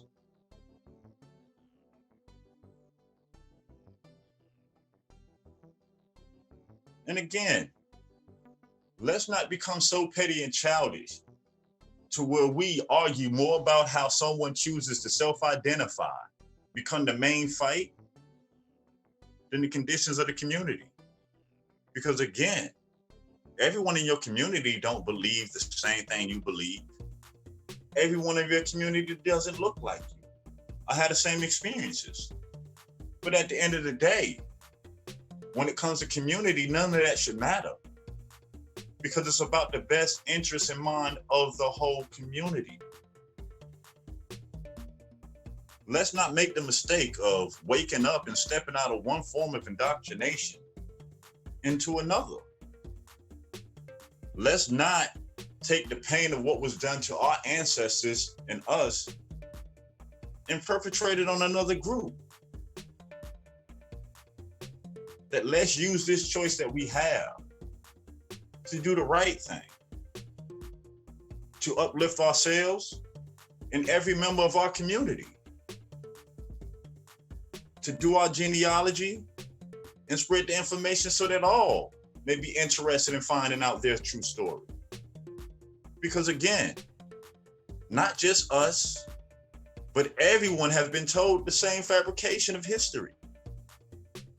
Not just us, everyone is being used as a pawn in this game of lack of information of how this system works. So let's make sure as we heal ourselves and as we fix our communities, that we do not make that mistake and pass on this same foolishness to others. Again, our mission is not to be right. It's to get it right and to leave our mark and our reminder for our children and their children of our true story of who we are and where we come from.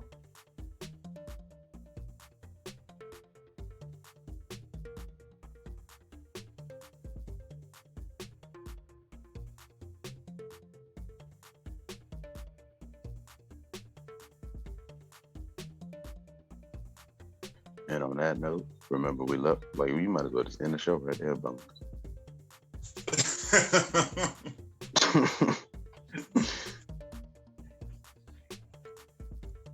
But still, what's the alternative? Oh, we'll be waiting for that until after the census and after tax season and after we go back to school and work and all that stuff. We'll be waiting. But in the meantime, we won't be waiting. Get to these programs. Mm-hmm. Crack-a-lacking. Oh man, April right around the corner, ain't You know it. Already in position. it? What are you doing?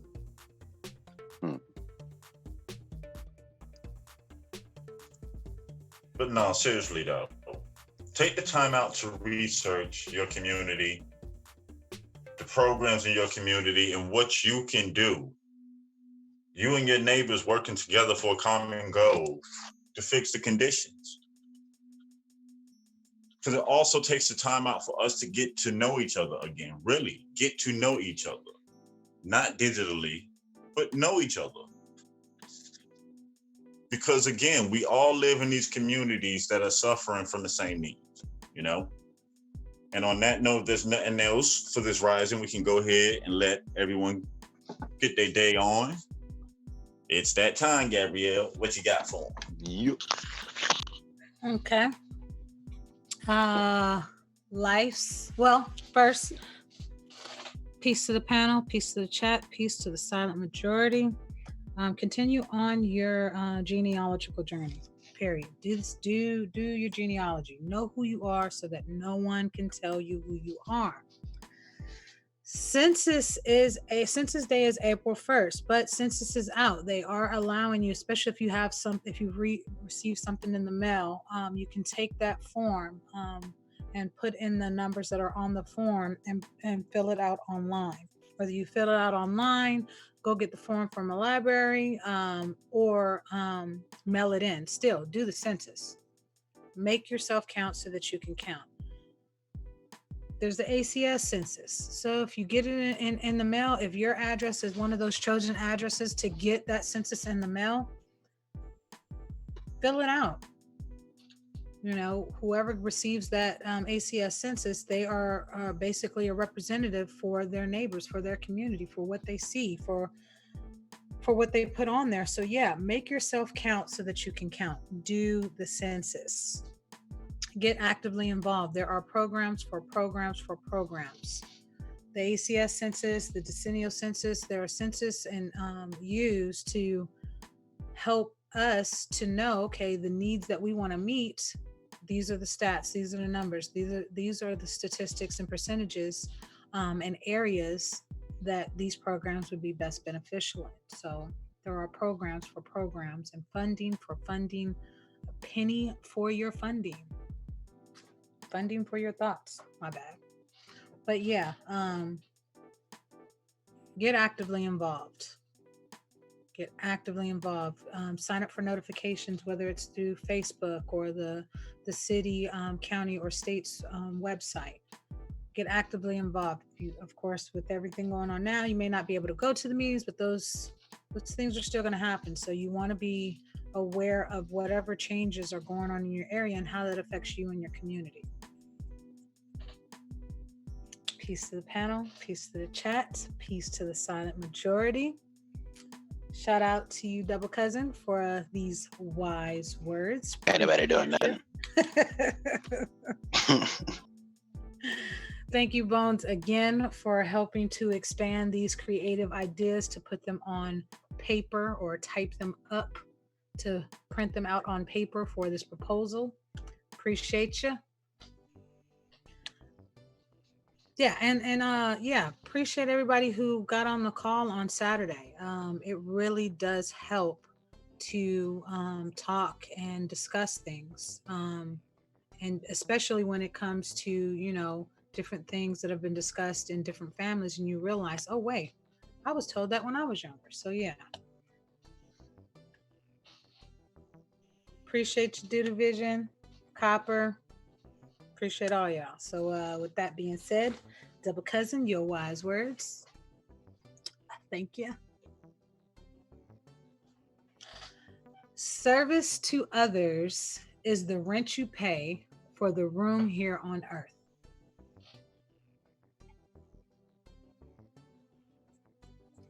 Volunteers don't get paid, not because they're worthless, but because they're priceless.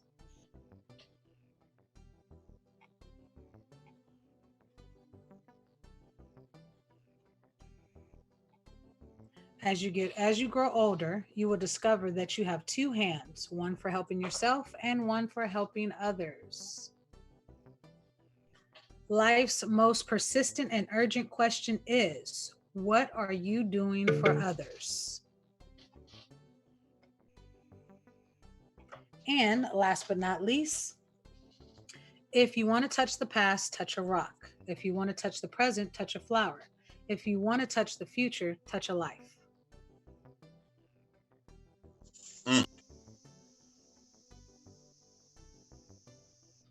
And lastly, don't be a hog. The only time a hog benefits the community is when it's dead.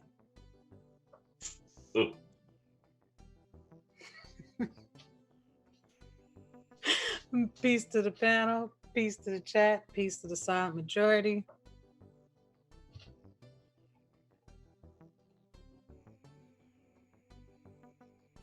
What you got for those, Salat?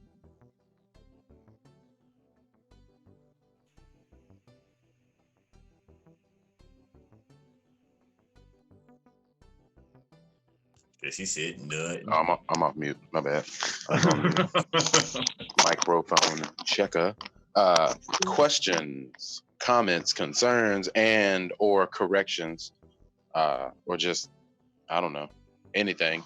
Email us at autonomousAssembly@gmail.com. The Zoom link is up on the screen.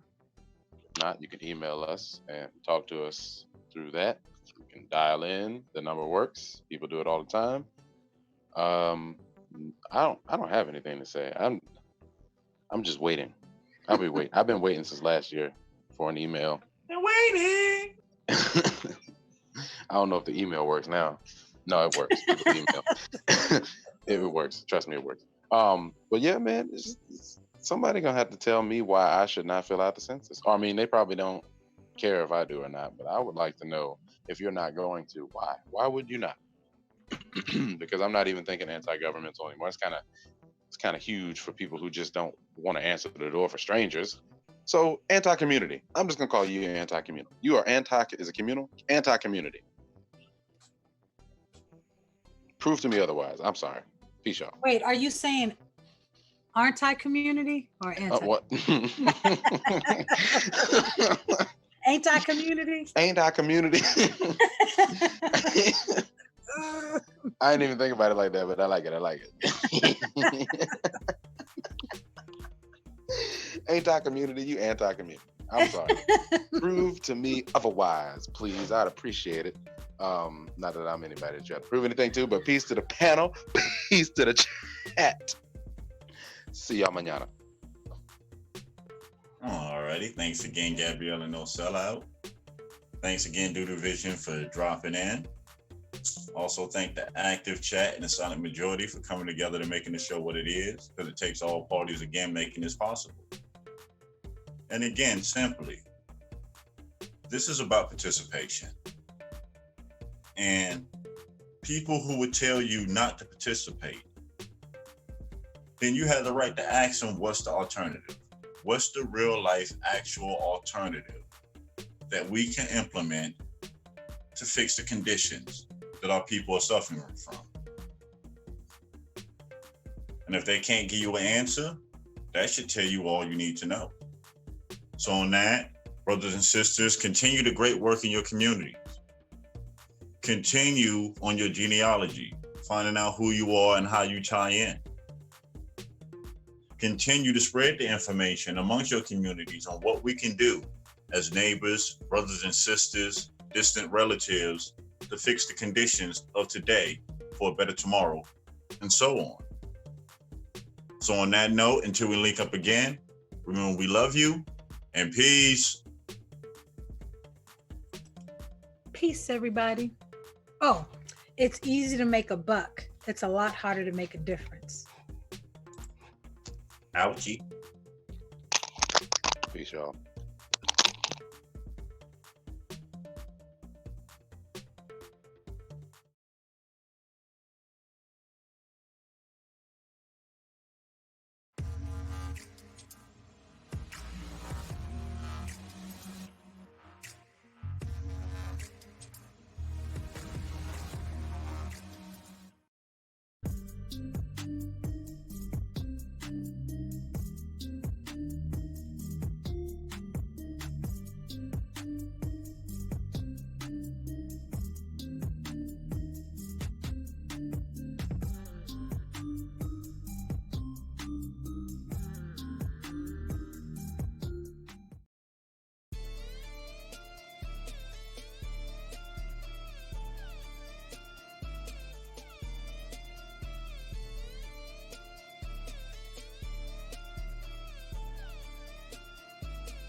Warning, warning, warning. Hard hats, pickaxe, shovels, boots required.